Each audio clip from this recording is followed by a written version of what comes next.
திருவண்ணாமலை அண்ணாமலையார் திருக்கோவிலில் இருக்கோம் இப்போ நம்ம. இங்கே ரொம்ப விசேஷமான ஒரு மரம் இருக்குது. அரச மரமும் வில்வ மரமும் ஒரே மரத்தில் ரெண்டாக பிரியுது. மேலே ஒரே வேர்லேருந்து பிரிஞ்சு 2 மரமாக இருக்குது.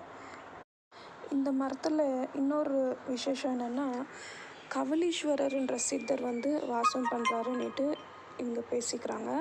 அவர் நம்மளுக்கு கவலி வடிவத்திலேயே காட்சியும் கொடுக்குறாரு.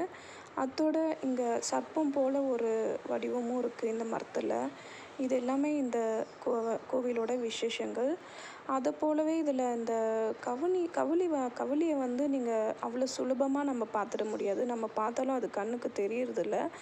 ஏன்னா அது மரத்தோட கலர்லேயே அது சேமாக ஒரே மாதிரி இருக்கிறதுனால நம்ம ரொம்ப உன்னிப்பாக கவனித்து பார்த்தா தாங்க தெரியும். மிஸ் பண்ணாமல் பார்த்துட்டு வாங்க. இந்த பாக்ஸுக்குள்ளே ஒரு கவுளி இருக்குது. நல்லா அப்சர்வ் பண்ணி பாருங்கள்.